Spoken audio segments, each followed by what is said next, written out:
Ever get that feeling, like someone's pulling the strings and you're left wondering why? Today, we're diving into the psychology behind that sense of manipulation, exploring what's known as the Dark Triad. But this isn't just about buzzwords. We're going deep into how these traits shape our relationships and the people around us. Welcome to Cognitive Curves, the podcast where we explore the complexities of psychology, culture, and behavior. This episode is a collaboration of experts to provide you with a deeper understanding, and the voice you're hearing represents a unified perspective from our team. Let's dive in. Ever get that feeling, like someone's pulling strings? You didn't even know were there. Yeah. Today, we're diving into the psychology behind that. Okay. Exploring what's called the Dark Triad. All right. And trust me, this isn't just some spooky buzzword. Right. To help us make sense of it all, we've got an expert in the field. Welcome. Thanks. It's a fascinating area. And honestly, understanding it can be surprisingly helpful in navigating all sorts of relationships. So before we get into the nitty-gritty, let's start with the basics. What exactly is this Dark Triad? Sounds ominous. Well, it is a bit, isn't it? The term was coined back in 2002 by psychologists Paul Hiss and Williams. Okay. They used it to describe three distinct, but sometimes overlapping, personality traits. Okay. Narcissism, Okay. Machiavellianism, and psychopathy. It's important to remember these aren't just interchangeable labels. Right.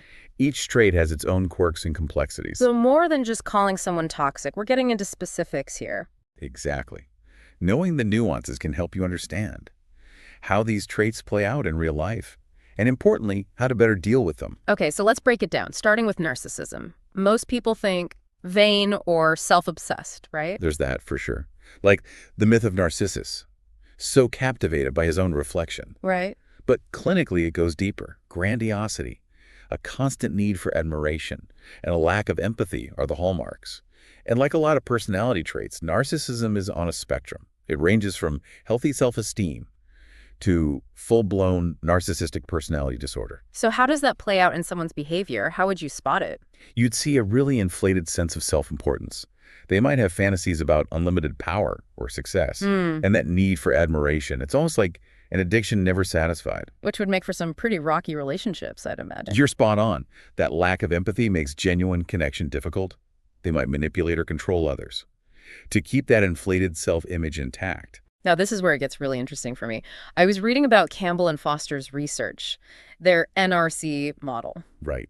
The narcissistic admiration and rivalry concept. Okay. It explains why people can be drawn to narcissists initially, only to get hurt later. Oh. It's like there are two sides to the coin. First, there's the charming, charismatic side, seeking your admiration. Then flip it over, and there's the competitive, antagonistic side, ready to put you down to boost their ego. Almost like they need to win, no matter who they step on to get there. It's that constant need to be the best, even if it means putting others down.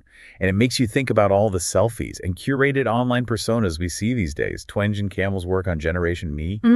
Makes you wonder if social media is feeding into this, doesn't it? It's a scary thought. Are we all becoming a bit more narcissistic? That's a huge question researchers are grappling with. It's certainly something to be mindful of, especially as we spend more and more time online. Okay, next up on the Dark Triad hit list, Machiavellianism. Already the name sounds intense, like straight out of a history book. Well, it literally is. It comes from Niccolo Machiavelli, the political philosopher. Essentially, Machiavellianism boils down to manipulation, cynicism, and a disregard for morality. Wow. The ends justify the means is their motto. They'll exploit others to get what they want. So if narcissists are after admiration, Machiavellians are all about cold, hard strategy. Exactly. Think of them as chess grandmasters, always thinking several moves ahead. Deception and carefully crafted impressions are their tools of the trade. There's even a tool called the Mach 4 scale to measure Machiavellianism. Whoa, that's fascinating and a bit unsettling, right? It makes you wonder how often we encounter these types of personalities without even realizing it, especially in the workplace, like Jonathan Lai and Buss found right. Precisely. Imagine someone with a high score on that scale, climbing the corporate ladder, leaving the trail of used and confused colleagues in their wake. Their research showed Machiavellians use these tactics in romantic relationships too. So you might not even realize you're being played until it's too late. That's the danger. They're patient, calculating, willing to bide their time until the perfect moment to strike. But there are some red flags you can look out for. Excessive flattery, Inconsistencies in their stories, always seeming to be angling for something. These can be signs of Machiavellianism at play. Okay, on to the final, and perhaps most chilling member of the Dark Triad, psychopathy. This is where it gets tricky, because people tend to picture a criminal mastermind when they hear that word. And that's a common misconception we need to unpack. Not all psychopaths are criminals, or even outwardly dangerous. It's a complex personality disorder marked by a distinct lack of empathy, shallow emotions, impulsivity, and a potential for antisocial behavior. So what really separates them from narcissists and Machiavellians then? They all seem pretty callous so far. While all three share that lack of empathy and can be manipulative, psychopaths are driven by something different. Imagine someone driven by thrill-seeking, who genuinely feels no remorse and is totally disconnected from the emotional impact of their actions. They might engage in risky behavior just for the rush, with no thought for the consequences. Okay, that got a bit dark. Yeah.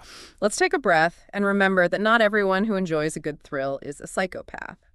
But seriously, how do experts even begin to assess something like this? That's where the Hare Psychopathy Checklist Revised, or PCLR, comes in. Yeah. It's a tool developed by Dr. Robert Hare, considered the gold standard for identifying clinical psychopathy. Wow. It looks at things like superficial charm, lack of remorse, impulsivity, painting a really comprehensive picture. And I remember reading about this concept of the corporate psychopath. Sounds like something out of a thriller movie. Right. That was groundbreaking research by Bobiak and Hare. It's not about criminals, but about people who might use their charisma and manipulative skills to climb the corporate ladder, even if it means exploiting others along the way. They might never break a law, but the damage they can do in a workplace, it's chilling. So we've got narcissists driven by admiration, Machiavellians playing the long game, and psychopaths seeking thrills and lacking remorse. Understanding these differences seems crucial, especially if you're dealing with someone who might have these traits. Absolutely. Yeah. Just because all three share that lack of empathy. And Can be manipulative, they show us differently. You wouldn't handle a cobra the same way you'd handle a house cat, even though both can bite. right. Ferdinand Richards and Palthus really dug into those specific differences, which helps us figure out who we're actually dealing with within the Dark Triad. Which brings us to the million-dollar question. How do we protect ourselves? How can our listeners identify these personalities in their own lives? First and foremost, trust your gut. If something feels off in an interaction, it probably is. Pay attention to those instincts. Good advice. But are there any specific red flags? Any signs people should be looking for? Look for inconsistencies. Remember, these folks are often masters of impression management, but their stories and actions don't always add up. Listen carefully and see if the pieces fit. So if someone's story keeps changing, or their actions don't match their words, that's a red flag. Exactly. Another one is excessive charm or flattery, especially early on. Psychopaths and narcissists use it to disarm people, to build trust quickly. I think we've all met someone who was a little too charming, right? You get that feeling like it's almost an act. Right. It's not about being suspicious of everyone who's charismatic, but about being aware that charm can be weaponized. Yeah. Also pay attention to how they treat others, especially in service roles. Do they belittle or disrespect those they see as beneath them? What about actions? Are there any behaviors that scream Dark Triad? One-sided relationships are a big one. Do they constantly take, but rarely give? Do they always need to be the center of attention, or always the victim? So it's about recognizing those imbalanced relationships, where one person is constantly benefiting at the expense of the other. And this applies to all kinds of relationships, right? Friends, family, romantic partners, colleagues. Absolutely. You'll see those same patterns play out, regardless of the relationship type. And the key to protecting yourself in these situations, boundaries. Boundaries. Everyone's talking about them these days. But how do you actually set boundaries with someone who's skilled at manipulation? That sounds tough. It is, but it's possible. First, be direct and assertive. Don't be afraid to clearly state what you will and will not tolerate. Don't beat around the bush. And don't engage in their drama, right? Exactly. Don't get drawn into arguments or justifications. They are often masters of twisting words and deflecting blame. Stick to your guns. Reiterate the boundary. And disengage if they try to pull you back in. Less talking, more action. Sometimes, yes. Action to protect yourself. And sometimes the most powerful action is walking away. You can't control their behavior, but you can control your proximity to it. That's a powerful point. Sometimes removing yourself from the situation is the best and healthiest thing you can do. It's not about being nice Yeah. or trying to fix them. It's about prioritizing your own well-being. And remember, you deserve to be in relationships where you feel respected and valued, not manipulated and drained. You know, it's really eye-opening how these seemingly abstract personality traits can have such real-world consequences, especially when you think about high-stakes situations. Like, what happens when these traits show up in people with a lot of power? It can be devastating. The Enron scandal is a prime example. The executives there exhibited classic dark triad behavior, particularly Machiavellianism and psychopathy. Right. Their manipulation and complete lack of remorse led to a financial disaster that impacted countless lives. Wow, that's a sobering reminder of what can happen when these traits go unchecked, especially in positions of authority. It highlights why understanding the dark triad isn't just an intellectual exercise. It's about equipping yourself with the tools to recognize and navigate these complex dynamics in your own life. So as we wrap up this part of our deep dive, what's the one thing you want our listeners to really take away from this conversation? Well, now that you have a better understanding of the dark triad, I want to leave you with this question. What subtle signs of these traits have you observed in your own life, either in yourself or in others? This is a thought-provoking exercise that can help us all be more mindful of the dynamics at play in our relationships and interactions. That's a great question. It's not just about pointing fingers. It's about understanding our own tendencies and how they impact others. It's true. Sometimes recognizing those less desirable traits in ourselves is the first step to growing and having healthier relationships. Absolutely. And while it's essential to protect ourselves Yeah. from those who might use these traits to harm or manipulate, it's also important to remember that having these personality traits isn't a choice. So it's not about labeling people as good or bad, but understanding that everyone has their own story, their own complexities. Exactly. And recognizing that can allow us to approach situations with a bit more compassion, even while holding firm to our boundaries. It's a delicate balance, isn't it? Protecting ourselves, Yeah, but also recognizing the human being on the other side of the equation. it is. And that's where knowledge becomes truly powerful. It lets us navigate these complexities with more nuance and understanding. It's not about making excuses for bad behavior, but about realizing that sometimes these traits are a sign of internal struggles too. As we wrap up our deep dive into the Dark Triad, what's the one thing you really hope our listeners take away from all of this? I hope they walk away feeling empowered. Empowered to recognize these traits, to set those boundaries we talked about, and to cultivate healthy, fulfilling relationships built on genuine trust and mutual respect. Remember, you deserve to be in relationships where you feel safe, valued, and respected. So well said, because knowledge isn't just about accumulating facts. It's about using that knowledge to create a better, more informed, and ultimately more compassionate world. Couldn't agree more. It's about understanding the darkness so we can better appreciate and cultivate the light. Beautiful. Well, folks, that wraps up our exploration of the Dark Triad. We hope you found this deep dive informative and, most importantly, empowering.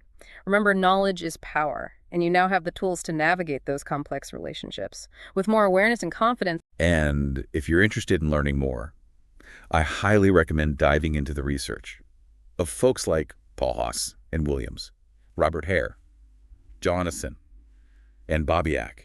Their work really helps shape our understanding of this fascinating, albeit somewhat dark, corner of human psychology. Absolutely. Their work provides incredible insights. So until next time, stay curious, stay informed, and stay connected to those genuine souls who bring light and joy into your life. We'll see you on our next deep dive. Understanding the Dark Triad isn't just about labeling behaviors. It's about recognizing the dynamics at play in your relationships and empowering yourself to set boundaries and cultivate healthier connections. As you reflect on today's episode, think about the subtle signs you may have observed in your life and how these insights can help you navigate interactions more mindfully. If this deep dive has sparked your curiosity, we encourage you to explore the work of Paul Haas and Williams, Robert Hare, and other leading experts in this field. Remember, knowledge is power, and with this understanding, you can navigate relationships with more awareness and confidence. Stay curious, stay informed, and stay connected to those genuine souls who bring light into your life. If you found this episode insightful, be sure to subscribe to Cognitive Curves and drop a comment below with your thoughts or experiences. We'd love to hear from you. Thanks for joining us today, and we'll see you on our next deep dive.